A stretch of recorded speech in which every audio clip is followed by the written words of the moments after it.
നമസ്കാരം, ചർച്ച് അപ്ഡേറ്റ്സിലേക്ക് സ്വാഗതം.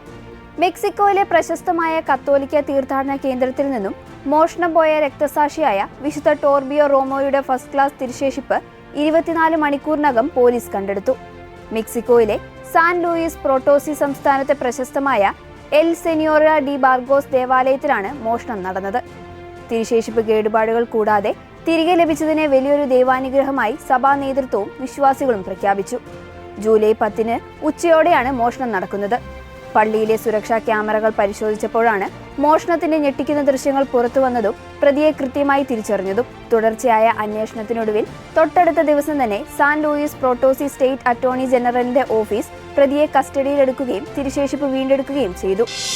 നിർമ്മിത ബുദ്ധി ഉയർത്തുന്ന സുരക്ഷാ വെല്ലുവിളികളെയും ആണവയുദ്ധ ഭീഷണികളെയും കുറിച്ച് ചർച്ച ചെയ്യുന്നതിനായി വത്തിക്കാന്റെ ആഭിമുഖ്യത്തിൽ ചരിത്രപ്രധാനമായ ആഗോള ഉച്ചകോടിക്ക് തുടക്കമായി.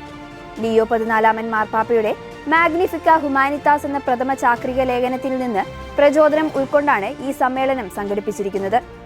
ലോക പ്രശസ്തരായ 200-ലധികം പ്രൊഫസർമാർ, ശാസ്ത്രജ്ഞർ, സാങ്കേതിക വിദഗ്ധർ, നൊബേൽ സമ്മാന ജേതാക്കൾ എന്നിവർ ഈ ഉന്നതതല യോഗത്തിൽ പങ്കെടുക്കുന്നുണ്ട്.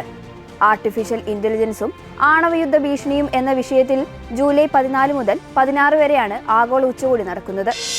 മനുഷ്യഹൃദയങ്ങളിൽ തന്റെ വചനത്തിന്റെ വിത്ത് വിതയ്ക്കാൻ ദൈവം മടിക്കില്ല എന്ന് ഓർമ്മിപ്പിച്ച് ലിയോ 14 പാപ്പ.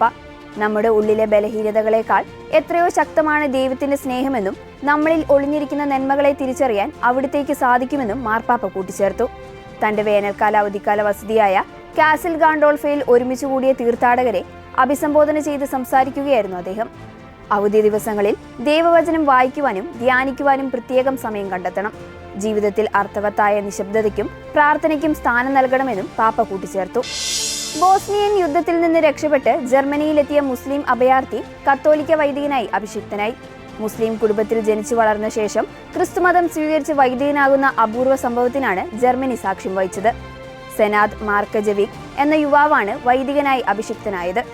ചടങ്ങുകൾക്ക് ബെർലിൻ ആർച്ച് ബിഷപ്പ് മോൺസിഞ്ഞോർ ഹെനേർ കോച്ചാണ് നേതൃത്വം നൽകിയത്. 1984 യുഗോസ്ലോവിയയുടെ ഭാഗമായിരുന്ന ബാർക്കോയിലെ ഒരു സാധാരണ മുസ്ലിം കുടുംബത്തിലാണ് സെനാദ് ജനിച്ചത്. 1992 ബൊസേനിയൻ യുദ്ധം കൊടുമ്പിരി കൊള്ളുന്നതോടെ ഇദ്ദേഹത്തിന്റെ കുടുംബത്തിന് രാജ്യം വിടേണ്ടി വന്നു. ആദ്യം ഓസ്ട്രേലിയയിലും പിന്നീട് ജർമ്മനിയിലുമാണ് ഇവർ അഭയം തേടിയത്. യുക്രൈനിൽ തുടരുന്ന യുദ്ധത്തിന്റെ ഭീകരതയിലും ക്രൂരതയിലും ദുരിതമനുഭവിക്കുന്ന ജനതകൾക്കായും ലോകത്തിൽ സമാധാനം പുനഃസ്ഥാപിക്കപ്പെടുന്നതിനായും പ്രത്യേകമായി പ്രാർത്ഥിക്കണമെന്ന് ലിയോ 14 പാപ്പ ആഹ്വാനം ചെയ്തു. ആർച്ച് ബിഷപ്പ് പോൾ റിച്ചർഡ് ഗലഗറിന് അയച്ച ഔദ്യോഗിക കത്തിലാണ് മാർപ്പാപ്പ ഈ കാര്യം ആവശ്യപ്പെട്ടത്. യുദ്ധത്തിന്റെ ക്രൂരത കാരണം ജീവൻ നഷ്ടപ്പെട്ടവർക്കും നിലവിൽ ദുരിതമനുഭവിക്കുന്നവർക്കുമായി പ്രാർത്ഥിക്കാൻ മാർപ്പാപ്പ പ്രത്യേകം ആവശ്യപ്പെട്ടു. ഇതോടെ ചർച്ച് അപ്ഡേറ്റ്സ് പൂർണ്ണമാകുന്നു. നന്ദി.